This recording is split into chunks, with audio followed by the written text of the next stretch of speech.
Bismillahirrahmanirrahim. Rahimahullah ta'ala. Bismillahirrahmanirrahim. Bukhari rahimahullah ta'ala. Haddatsana Musa bin Ismail. Haddatsana Hammad. حدثنا حماد عن ابي رافع عن ابي بن كعب ان النبي صلى الله عليه وسلم يعتكف في العشر الاواخر من رمضان فلم يعتكف عاما فلما كان في العام المقبل اعتكف 20 ليله. Maka Syu'bah bin Hajjaj ma'ruf, orang yang paling gencar juga seperti KPK memeriksa korupsi. Di sini dia memeriksa mudallisin. Orang-orang yang mudallisin di zamannya maka sangat ketar-ketir di saat datang Syu'bah. Datang Syu'bah ke majelis Qatadah, Qatadah gemetar. Datang Syu'bah di majelis Al-A'mash, Sulaiman ibnu Mihran mudallis, bergetar. Datang Syu'bah ke majelis Abu Ishaq As-Sabi'i, bergetar Abu Ishaq. 3 mudallis di zamannya yang didatangi oleh Syu'bah bin Hajjaj dan diperiksa. Maka dikatakan oleh Syu'bah, "Wallah la katabtu haditsan min Qatadah illa idza qala haddatsani au amba'ana." Baru aku menulis. Kalau qala aku tidak menulisnya. Maka akhirnya Qatadah dan mudallisin di zamannya jika datang Syu'bah maka dia meriwayatkan dengan tasrih. Maka oleh sebab itu para ulama menjadikan kaidah haula as-salasa, mereka para muhaddisin, al-mudallisin, Qatadah, yang 3 Qatadah, Al-A'mash dan Abu Ishaq As-Sabi'i, jika diriwayatkan oleh muridnya Syu'bah, sebagian ulama mengatakan maka cukuplah dari penyakit tadlisnya. Maknanya jika diriwayatkan misalnya di berbagai kitab sunan, misalnya Syu'bah haddatsana Qatadah, baru Qatadah setelah itu menyebutkan kepada gurunya, atau Syu'bah berkata haddatsana Al-A'mash, lalu A'mash meriwayatkan dari gurunya, kemudian haddatsana Syu'bah, qala Syu'bah haddatsana Abu Ishaq As-Sabi'i, maka para ulama mengatakan ihtimal apa yang diriwayatkan setelahnya adalah periwayatan yang muttasil, karena Syu'bah tidak menulis dari mereka bertiga kecuali jika mereka mengatakan haddatsana au akhbarana. Maka cukup di dalam ucapan muhadditsin kafa Syu'bah biriwayati al-mudallisin as-salasa. Siapa? Qatadah, Abu Ishaq dan Al-A'mash. Maka inilah keutamaan Syu'bah bin Hajjaj di dalam hadis ini. Kalau sudah masuk, beritahu. Maka kemudian kita masuk kepada gurunya Imam Syu'bah di sini, haddatsana Asim. Maka Asim di sini Ibnu Bahdalah yang masyhur dengan Ibnu Abi Nujud. Dan Asim Ibnu Bahdalah dia berada dalam tabaqah yang ke-6 dan dia rawi yang pas-pasan, rawi yang saduq. Maka para ulama telah terjadi ikhtilaf. Di antara mereka ada yang mengatakan dhaif dan di antara mereka ada yang mengatakan thiqah. Maka yang pas-pasan, yang tengah-tengah, maka itu yang baik. Maka dia adalah la ba'sa bihi ataupun saduq hasanul hadis. Maka ini ucapan yang paling tepat, sehingga hadis ini dihukumi oleh syekh kami hadis yang hasan dikarenakan rawi Asim ibni Bahdalah ini, yang mana dia rawi yang saduq hasanul hadis. Adapun yang lainnya seperti antum ketahui tadi, Imam Syu'bah bin Hajjaj, Sulaiman ibnu Daud atau Yalisi, dan juga Mahmud ibnu Wailan thiqah. Dan begitu pun di sini yang setelahnya gurunya Asim Zir, wa huwa Zir ibnu Hubeish ibnu Habasyah, Zir ibnu Hubeish ibnu Habasyah Al-Asadi Al-Kufi, dan dia adalah rawi yang thiqah dari segi al-jarh wa ta'dil, dan dia mukhadram. Maka telah ditautsik oleh Yahya ibnu Ma'in dan Ibnu Sa'ad Al-Waqidi bahwa dia adalah rawi yang thiqah katsirul hadis. Maka hadis ini barakallahu fikum hadis yang hasan, seperti disebutkan oleh Syekh kami Muqbil Al-Wadi'i, hada hadisun hasan, dan dihukumi oleh Imam At-Tirmidzi sendiri, hada hadisun hasanun sahih, maknanya hadis ini hasan dan sahih, maknanya sahih dari jalan yang lain. Adapun faedah dari hadis ini barakallahu fikum, karena hadis ini hadis yang dinukilkan oleh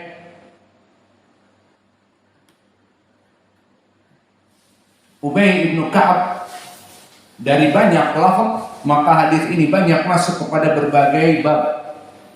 Pertama, hadis ini adalah dari keutamaan Ubay ibnu Ka'ab, fadail Ubay ibnu Ka'ab, yang mana keutamaan beliau Ubay ibnu Ka'ab seperti kami telah sebutkan di hadis yang pertama, bahwa kekhususan Ubay ibnu Ka'ab dalam ilmu qiraah dan ilmu Al-Quran.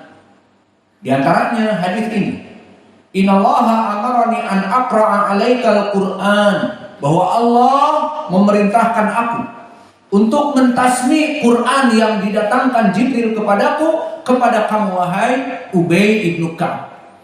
Maka di riwayat yang lain seperti telah kami berikan, di saat Ubay mengatakan, ana ya Rasulullah, aku, Allah memerintahkan kamu untuk mentasmi Quran kepadaku, maka dibacakan ayat surat Al-Baqarah, lam yakunil ladina kafaru, kemudian seterusnya sampai akhir. Maka menangislah Ubay, karena Allah memerintahkan Nabi untuk mentasmi Quran kepada Ubay. Maka ini keutamaan Ubay, sehingga di zaman Umar ibn Khattab, seperti hadis yang muttafaqun alaih, diperintah Ubay menjadi imam awal dari salat tarawih di Masjid Nabawi karena keagungannya. Kemudian bukan hanya itu saja, dibacakan juga hadis wa qara'a fiha inna din inna dina indallahi al-hanafiyah al-muslimah, dan dibacakan hadis ini yang maknanya bahwa agama Islam ini di sisi Allah adalah al-hanifiyah al-muslimah, maknanya agama yang lurus. Al-hanifiyah, hanif, lurus, tidak condong kepada kesyirikan. Al-muslimah, yakni agama Islam, lal yahudiyah walal nasraniyah walal majusiyah. Maka agama Islam ini tidak agama Yahudi dan Nasrani dan Majusi. Agama Yahudi menyembah Uzair selain Allah, agama Nasrani sama, menyembah Yesus Kristus, manusia, nabi yang disembah selain Allah. Dan yang ketiga, al-majusiyah, penyembah api. Maka berbeda agama Islam dengan mereka bertiga. Man ya'mal khairan falan yukfarah. Barang siapa yang melaksanakan amal-amal yang baik, maka tidak dikafirkan. Dan yang ketiga, dibacakan juga hadis, lau anna libni adam wadiyan min malin labtagha ilaihi thaniyan. Maknanya menyifatkan tentang kerakusan Bani Adam kepada dunia ini. Maka ini berhubungan juga dengan hadis yang pertama, di mana di hadis yang pertama dari Ubay, maka dunia ini bagaikan apa yang keluar dari perut manusia, walau qazahahu wa malahahu fangduru mada yasiru. Maka kehinaan dunia di dalam hadis yang pertama dari Ubay, dan di sini disebutkan bagaimana manusia yang mengejar dunia meskipun telah hina-dina. Maka di dalam hadis ini disebutkan bahwa seorang manusia sifatnya kepada dunia sangatlah haus dan sangatlah lapar. Jika mempunyai manusia itu wadiyan min malin, satu lembah uang. Di riwayat wadiyan min dahab, dia mempunyai tambang emas, satu tambang emas. Apakah cukup? Tidak. Kalau kita alhamdulillah mungkin kita membangun masjid-masjid dan pondok-pondok pesantren dan membantu dakwah dan duduk di saf awal, udah 7 turunan akan makan dari harta kita. Kita dapatkan satu lembah tambang emas. Namun manusia cenderung tidak puas. Maka disebutkan labtagha ilaihi thaniyan, maka dia cenderung malah akan meminta tambang yang kedua. Dan begitupun jika mendapatkan tambang yang kedua, labtagha ilaihi thalitsan, maka dia akan cenderung untuk mendapatkan yang ketiga. Wala yamla'u jawfa ibn adam ila turab, kecuali dia itu tidak akan pernah kenyang kecuali dengan dimasukkan mulutnya turab, tanah, maknanya dia dimatikan dan dikubur baru puas. Wa yatubullahu ala man taba, dan Allah mengampuni orang-orang yang bertaubat kepadanya.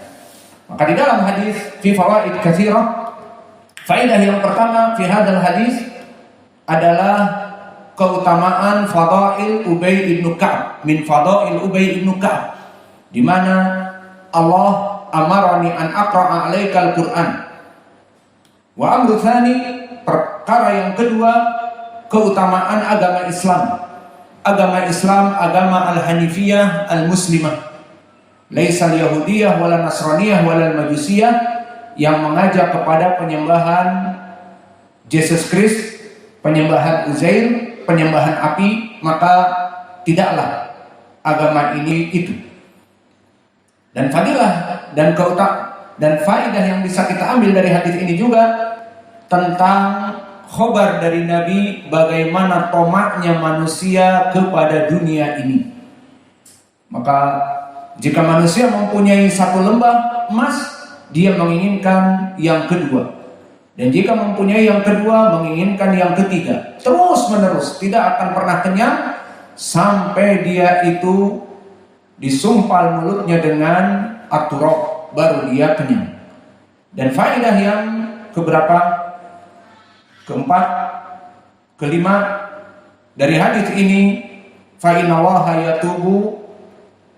yatubullahu ala man taba, fa innallaha ghafurur rahim. Maka di dalam hadis ini menjadi pendalilan bahwa Allah menghapuskan dosa-dosa bagi Bani Adam yang bertobat kepadanya.